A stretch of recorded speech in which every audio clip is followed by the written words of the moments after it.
Hello and welcome to another one of my videos. And in today's video I'm actually going to put out an educational piece. So I've been putting out a lot of videos. There's a lot of knowledge that I've been wanting to share over the years. I feel I'm finally at the stage where I've got the platform and also the respect to kind of put it out there. Now, before I get into it, if you do like my content, you know how to support me by now. You can do that by liking, commenting and subscribing if you haven't done so already. If you do want to click on an ad, that does help me out. It's not making mega bucks, but it certainly helps me put more time into making content such as this. So the title of the video is going to be Pricing Mechanisms of Precious Metals. And the reason I wanted to kind of address this is because, as we know, not all coins or bars or even silver pours are born equal. They do have different pricing, and the mechanisms that are in place certainly are different. It is important to understand not only your own standing within this, but also how coins kind of work, because it gives you an idea of what you should be paying, or the bands within what you should be paying. Now, a lot of people sent me a message. There must be about 4 or 5 people, and it was also brought up by another gentleman who I speak to, and we were talking about pricing. And on this, they're like, Sean, you've said £600 and you're over. Look at the coin cabinet, and the coin cabinet's sold it a lot cheaper. On this occasion, I hold my hands up. I probably was pretty optimistic in terms of the price. However, you need to look at it from the other side concerning what I paid. I've covered the downside, and even at the prices that they were sold at the coin cabinet, I have an upside of I think about 20% on the revised numbers. But if it falls to 10%, I'm still happy. I'm still happy to make 10% on gold, because if you're buying your bullion coins in, I'm not going to get 10% on this. I have to move a lot of this, as you found out from the video I put up the other day. A lot of coin. That's okay. So let's kind of talk about pricing mechanisms. So what you'll find is that when you're selling, you fall into 2 categories. Now, I may have come up with these categories in my mind, but it pretty much sums up the market. You are either a price giver or you're a price taker. And if you're a price giver, it tends to mean you're in a position of authority, or there's literally no other stock. So you kind of set the price. Now, this will be for fixed price items, and it can be benchmarked. So I'll give you some examples of price givers. Like, you've got your Hatton Garden Metals, you've got your Atkinsons, your Chards, you've got some of the dealers online.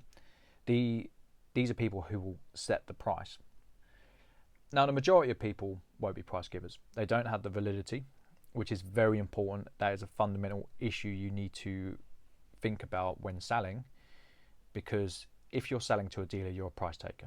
If you're selling peer-to-peer, you are probably a price taker off the back that you will have to benchmark your coins slightly lower, or a lot lower in some cases. The discount depends on how much credibility you have and how liquid the market is. Now, if you've got a coin like this, I don't really mind, because I can semi be a price giver on this. I can say to someone, it looks like an MS64. There's not many in MS65. Auction prices say this. However, I can argue the case that within an auction, that's a lot better. I don't know why I didn't do that from the start. I can argue the case that within an auction, it's all down to the day. So what you're going to get is you're going to get outliers. You're going to get coins that go for silly money that are overpriced, and you're going to get coins that go for silly money that are underpriced. What you want is you want to set a price that is fair.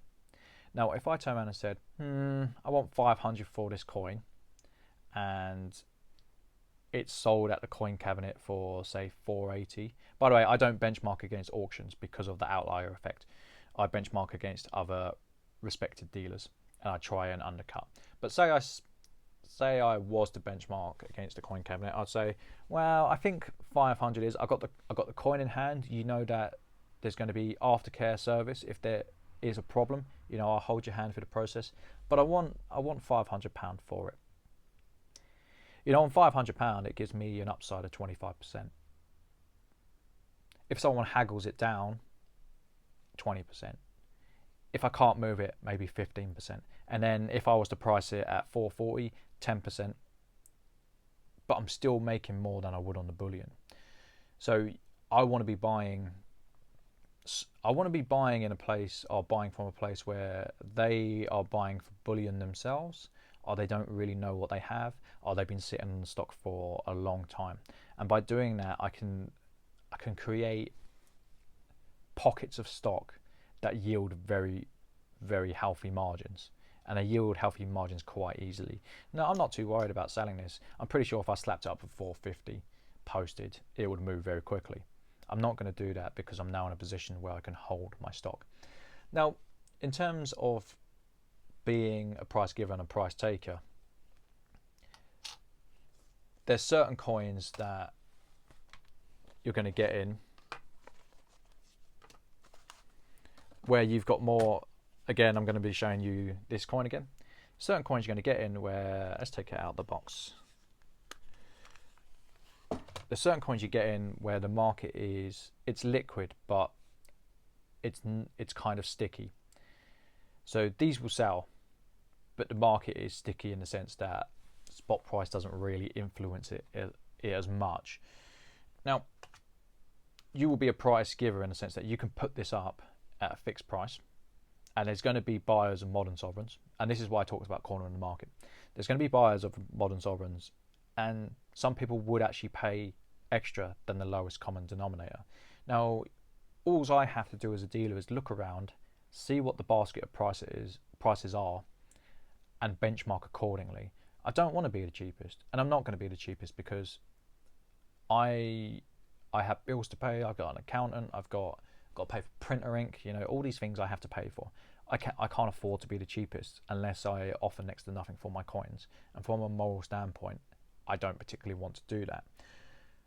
But it also means that from that same moral standpoint, people will pay a bit extra because I provide them with the added aftercare, etc. You know, if there is a problem, it will be solved. That's kind of how I run my business, and it works well for me. Now, I'm semi a price giver on this. Now, for coins such as your sovereigns, I'm a price taker. I'm never going to be a price giver. It's too liquid. All I want to do on these is make a spread, and I want to get it in and I want to get it out. I've actually been holding on to these because the spot price dropped and I'm just trying to remaneuver, but I will never be in a position where I set the price because the fairness is very easy for everyone to see. For price takers, there is more. It's very clear where the spread is from the bottom to the top. So the bottom being what they're paying, the top being what you pay. With your coins with more ambiguity, you know what I mean. With those types of coins, the spread is a lot wider and there's more opportunities to make money and there's more opportunities to be a price giver. So yeah, that's my video on pricing mechanisms. I hope you understand it. If anyone has any questions, you know, you're more than welcome to ask. Actually, before I sign off, I will say one last thing. For pricing, you don't have to please everyone. You just have to find someone who's happy with the price. So it's not a case of everyone's going to think you've got the pricing right. It's a case of, are there people out there who agree with your valuation? And it's always up for debate and it's always up for haggle. And you're going to get to a stage where you'll meet someone who likes what you have at the price you're offering. And that's okay. And that's not ripping someone off. Some people like to pay a leaner price. Some people will see it as a collector's coin and don't mind. Some people buy for their kids and they don't mind paying slightly a bit extra. It's all a case of working out where you stand with certain people and working out a fair price for everyone. And a fair price for everyone sometimes means saying no to people who offer lower than you want. So I hope you've enjoyed the video. I hope it makes sense. And yeah, have a great day.